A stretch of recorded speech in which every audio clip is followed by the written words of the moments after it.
Rock08 back again on our video. 2000 year in review continues with WCW The Great American Bash. I've actually watched this show almost a month ago, and I reviewed it, and I reviewed it about like twice, but to be perfectly honest, I wasn't really satisfied with the reviews. I even reviewed Bash at the Beach and New Blood Rising, but I wasn't really satisfied with them because I didn't think that I got my point across how truly bad these three shows back to back to back really are. The Great American Bash is the first of those three that I'm going to talk back to back. How truly shitty these shows really are.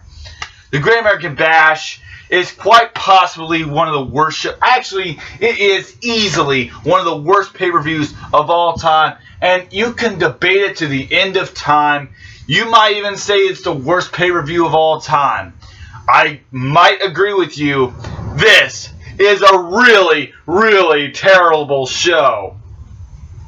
We have Lieutenant Loco Chavo Guerrero Jr. defeating Disco Inferno to retain the Cruiserweight Championship match in just a bland match. Every Cruiserweight Championship match after that fucking fat sack of shit, Ed Ferrara, instantly becomes not credible at all and instantly becomes forgettable because nobody cares about the Cruiserweight title anymore because it was fucking ruined.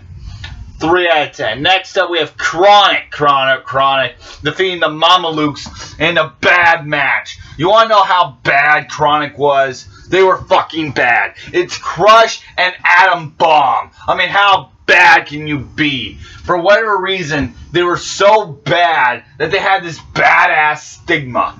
See, they were the type of team that, you know, back in the 80s, they would say, oh, I'm bad to the bone. Well, Chronic, yeah, they were bad. They were bad.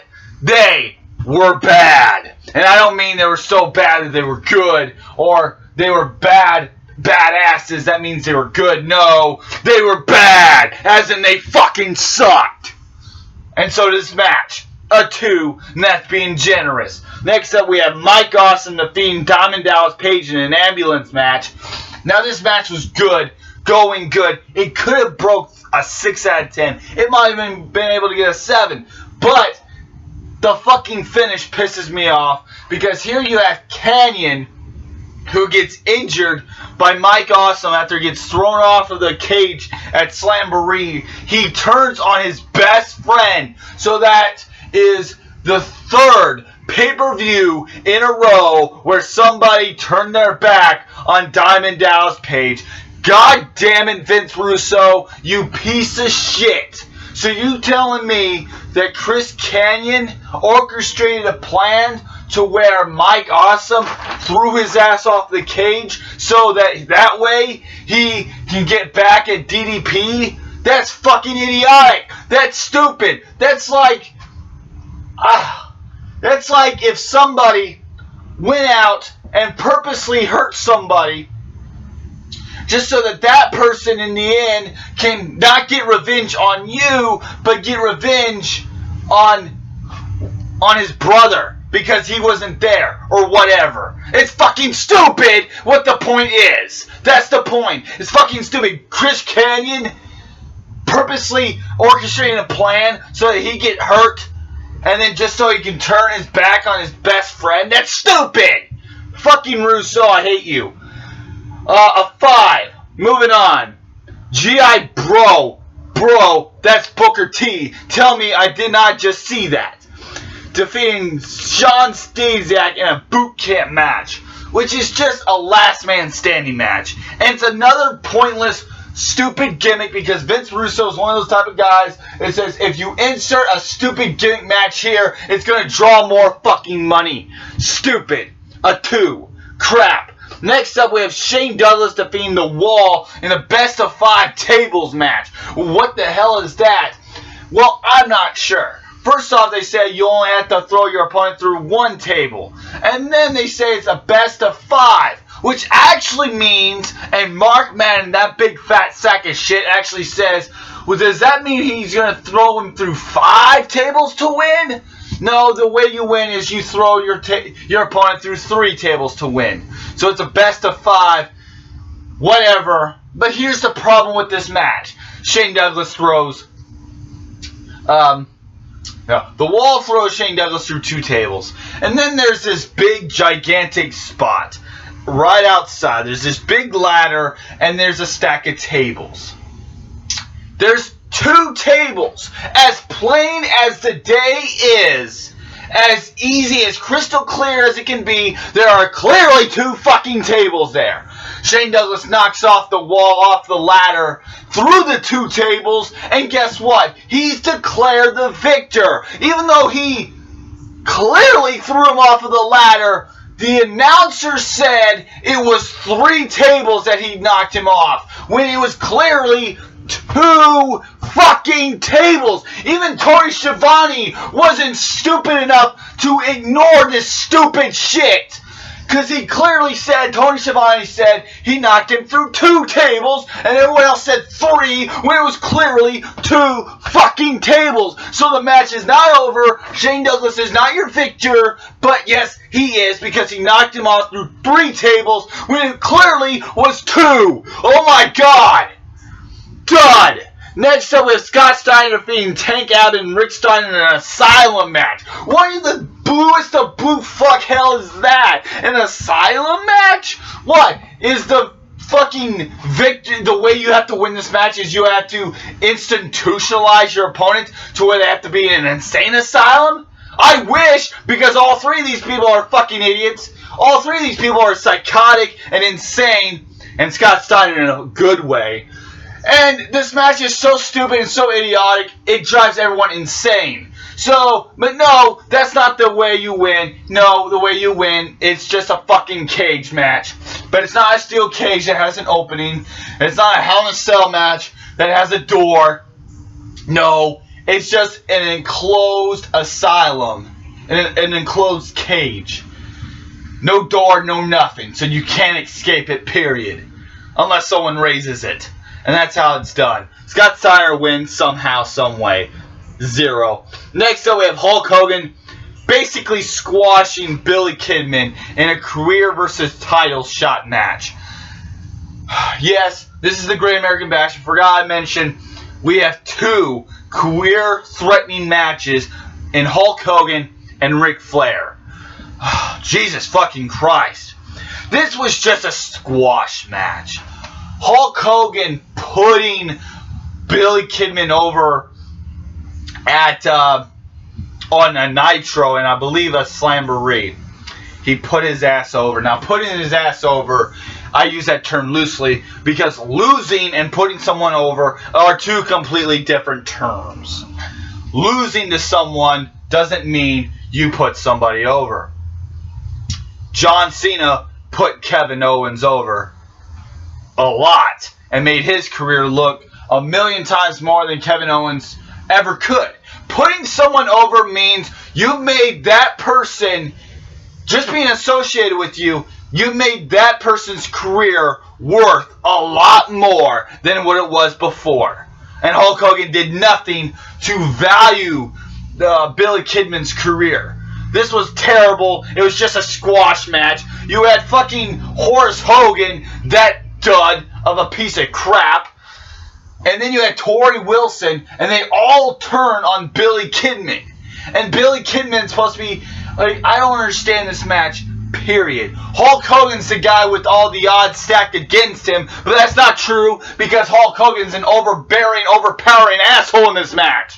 It's a dud.